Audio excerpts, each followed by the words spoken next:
750,000 Palestinians that was forced from their homes 75 years ago when the illegal settler colonial project Israel had started. And Nelson Mandela was one of the people calling it out. And I am honored to have his grandson join me today. This is Nkosi Mandela. I appreciate you taking time and joining us on Revolutionary Blackout Network. Thank you, Nick, for the invitation, and good morning to your fellow listeners. Yeah, absolutely. And once again, it's an honor to have you join us today. And you are doing this tour where you guys are discussing. Here it is right now. And big shout out to Palestinian Community Network for hosting this and helping put this interview together. And I want to ask you, for people who do not know, what is the significance of the Nagba and why is it so important to resist the Israeli settler colonial project? Well, for us as South Africans, it is a reflection of where we've come from. As we have had 350 years of colonialism, coupled with 60 years of a brutal apartheid regime in South Africa. And when we look at the colonial settlers in apartheid Israel or occupied Palestine, we see the Nagba as the real case in point when Palestinians were evicted of their land, forced into exile, into the diaspora, and forced into refugee camps. You have today over 7 million Palestinians living in refugee camps and in the diaspora. And those that have remained in Palestine, particularly in the West Bank, you have them being evicted out of their homes on a daily basis. We witness these illegal evictions in Silwan, in Jerusalem, in Hebron, in the full glare of the international community. And there is nothing being done by the powers be in the West to even call upon sanctions on apartheid Israel. But I mean, you also witness the glaring fact of the biggest concentration camp on open air prison in Gaza, where you have over 2 million people landlocked into one place and not given the freedom of movement. And this is what we had to witness as South Africans during the colonial project, which coupled in the apartheid regime in South Africa, where the vast majority of our people were forced off their land and moved to a 13% of land. 87% of the population was squeezed into a 13% of land, where a 10% of the population, which was white supremacists, had to enjoy 87% of the land. And this is what our fight was. And we're beginning to see the parallels between our very own struggle for liberation with that of the Palestinian people. And it was Madiba who therefore extended a baton to us as the next generation of South Africans, when he said to the Palestinians during his visit in Gaza in 1995, our freedom is incomplete without the freedom of the Palestinian people. Yes. And that's why it's been a long-standing tradition between Africans and Palestinians, their solidarity. The Black Panthers in the United States was very staunch allies of the Palestinian people, because as an African American myself, we had the Black Code, we have civil asset forfeiture, we have redlining. A lot of people don't know racial income inequality right now is worse than it's ever been, worse than it was in the 1960s. And we have constant militant policing of our communities, executions of our people, with very little probable cause. So when I see that, someone who even live in the Americas, I see what the South Africans went through. I see what the Palestinians are going through right now. And that's why there's been this long-standing tradition of solidarity, because we have the same enemy. This is the United States. This is Margaret Thatcher, who supported the apartheid of South Africa, and it's the United States and the UK who also support the current, as you mentioned, Gaza, the horrific treatment. I want to pass it to you if you want to speak more on the situation in Gaza. I'm gonna read this tweet here. Gaza is one of the most densely populated areas on Earth. It is a large open air prison, as you mentioned, home to 2 million Palestinians under siege by the occupier. No matter where the Israeli bombs are galling, civilians suffer the impact, if not physically, then psychologically.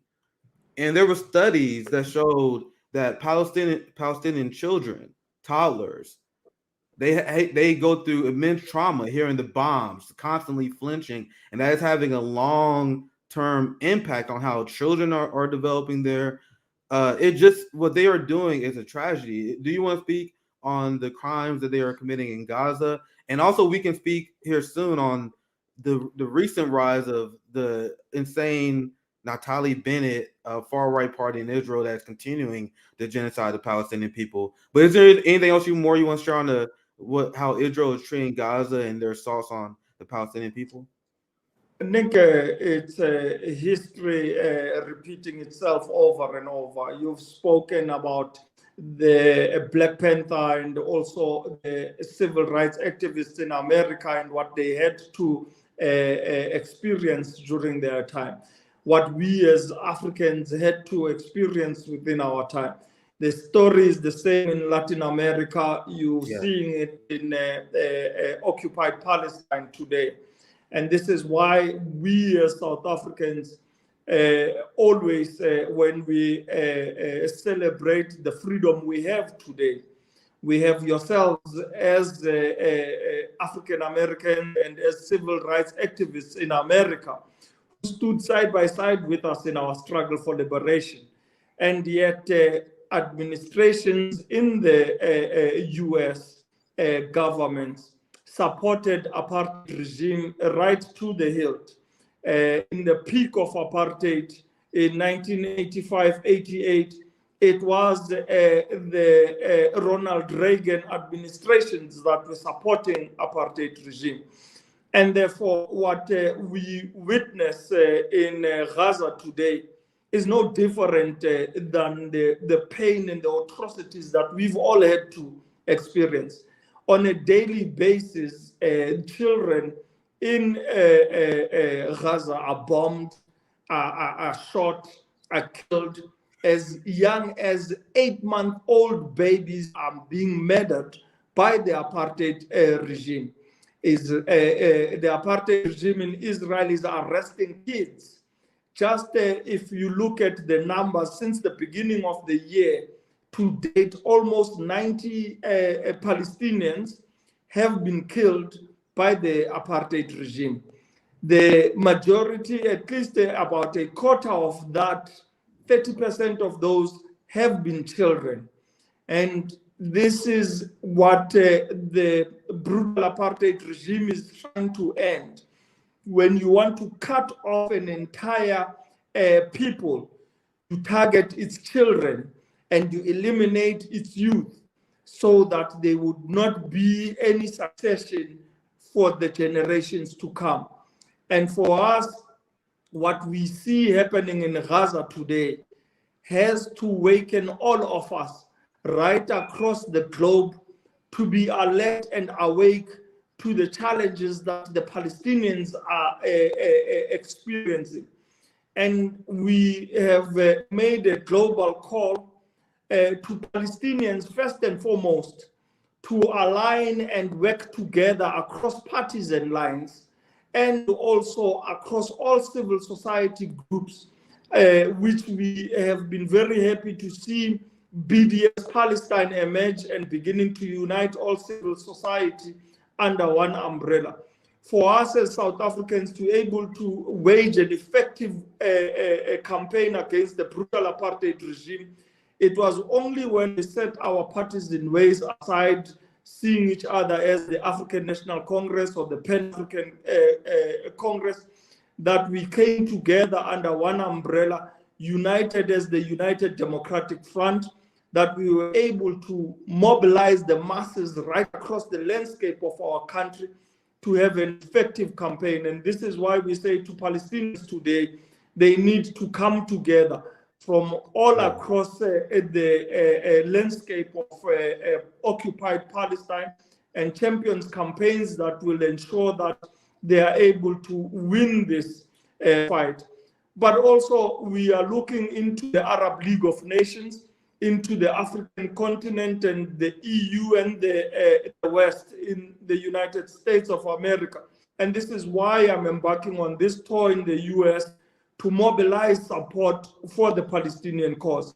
And what has been inspiring to us as activists on the ground is to beginning to see the swelling numbers of protests on the streets. It has been really encouraging to seeing the protests in London, in New York, in Los Angeles, and right across the US, beginning to fly the Palestinian flag. Yes, yes, and what you mentioned regarding people coming together, people who are oppressed coming together to resist this, is extremely important to have that massive show of solidarity. What I showed you guys earlier was Gaza being bombed. Gaza is bombed all the time by the Israeli forces. I'm gonna highlight this. This is a great comment. We always got great comments by our viewers. Israeli Defense Force was involved in training United States police. You guys know that the NYPD and the Israeli Defense Force, they often train together and they trade tactics. In the same way they label Palestinians domestic terrorists for resisting the settler colonial state of Israel, in the same way they labeled black protesters domestic terrorists for resisting Cop City and protesting police killings. They have learned from each other's tactics. And that's why, as oppressed people, we have to unite together and stand against this oppression. Now, I'm going to continue. It's at the border of Mexico and also Standing Rock. It's not just happening over there. And that's what you see with the apartheid in South Africa. And then you see what happened with the Palestinian people. When you see how the United States are treating our people, when you see how the Zelensky regime is treating Africans in Ukraine, the West, they share tactics with each other, and we must do everything we can to resist that. I'm gonna share this as well because you mentioned Reagan, and it's important to state how much the United States and the UK supported apartheid in South Africa, and you can speak more on that if you wish. But this is widely written on Reagan's embrace of South Apartheid Africa, and this is still supported by both parties in the United States. And I want to get your thoughts on this, Nkosi. We try to show solidarity the best we can, supporting BDS. I have Palestinian Community Network on multiple times, and we got to advocate for a one-state solution where everyone have equal rights under the law. But in the United States and in the UK and the West, we can't even get quote-unquote progressive left candidates to support BDS. They are supportive of the United States policy on that. So what would your suggestion be on how people who live in the empire can be supportive of the Palestinian struggle? Well, for us, it is always important to map out the parallels that we've seen back then and what we are witnessing today. The support of apartheid Israel mustn't be seen in isolation by the United States of America and its various administrations. It is what we've come to be accustomed to. This is what they've done in the apartheid South Africa. Various and a number of administrations in the US, and particularly outlining the Ronald Reagan administration, supported apartheid South Africa. The same tactics apartheid Israel is utilizing against innocent and defenseless Palestinians, in particular women and children, is what we are seeing in America today. The Black Lives Matter campaign is what our African American brothers and sisters are exposed to. You know, one glaring example is the manner how that they put their knee on your neck and suffocate you. That is an apartheid Israeli tactic. It has been done numerously on Palestinians, and they snuff the life out of them. And we have stood in international solidarity movements and campaigns to advocate for the Black Lives Matter campaign, because we see the same enemy that once raised its head in the past emerging again. Yes. And for us, we then reach out to Black Lives Matter leadership to not only see this as an isolated matter in the US, but to see it across the globe. Black Lives Matter campaign is and needs to align itself with the oppressed nations across the globe, whether it be in Venezuela, in Latin America, or whether it be in Palestine, or even in Africa. We need to ensure that we speak with one voice and we reach out to one another. But what we've seen from the US and in Britain as well, it has been the administrations in the form of Margaret Thatcher in Britain who supported the apartheid regime. And we were able, through civil society and international solidarity movements, be able to mobilize people in US. And I was as a very young boy at the age of about 12, 13, used to go with my mother, who was living in the United Kingdom in London, to stand in front of Trafalgar Square, where big protests were being waged against South Africa House, which is the South African embassy in London. And we therefore want to say to our friends and comrades in the international solidarity movement in the United States of America that the fight is still on. We see the challenges that you are facing in America, and you should likewise see the different challenges that oppressed nations right across the globe are facing. And this is why we want to now stand and be counted and be able to speak with one voice. We are encouraging Palestinians living under occupied Palestine to utilize this period to feed us with as much as possible information for us to carry out the same message, the same campaign. And this is what has been able to turn the tide. And this is what we are now beginning to witness, overwhelming support pouring out into the street for the Palestinian cause. And I think we thank comrades like yourselves and activists on the ground for carrying that message across. Absolutely. And I love what you said, because this is something I've been preaching for quite some time. An international leftist solidarity movement, international anti-imperialist solidarity. And this is why I implore my brothers and sisters to look beyond our borders. And there's many people involved in the Black Lives Matter movement who meant well, but they was misled into supporting the Democratic Party and Joe Biden.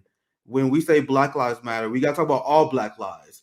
You got to look at what the Biden administration, what the Democratic Party has done to our Black brothers and sisters in Haiti.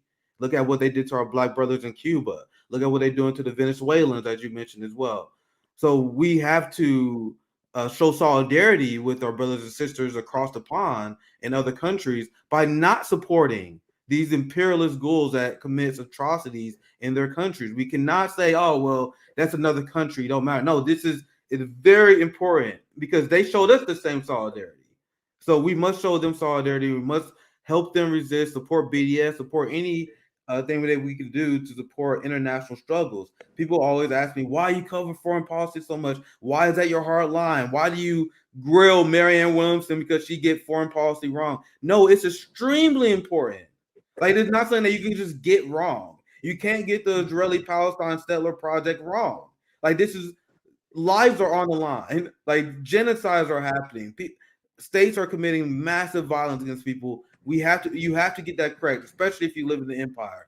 That's why what you're doing is important, because you're going on the United States tour, and I want to get the time for you to promote this, because if you're in these cities, I would highly suggest attending these events.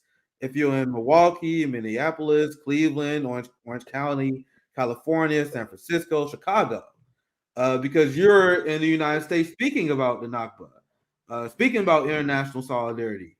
And there are a lot of Americans that are propagandized straight up. They don't focus on this enough. There's no sense of urgency.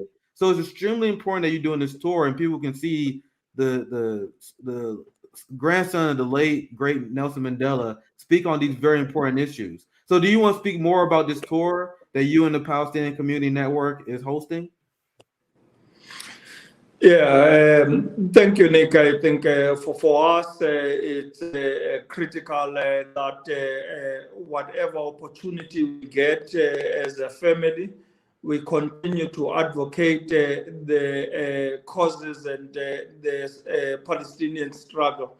We are happy to be invited by the U.S. Palestinian community solidarity for this tour, and they've been able to identify areas, 6 cities in the U.S., that being Milwaukee, Minneapolis, Cleveland, Orange County, San Francisco, and Chicago, where we will be speaking.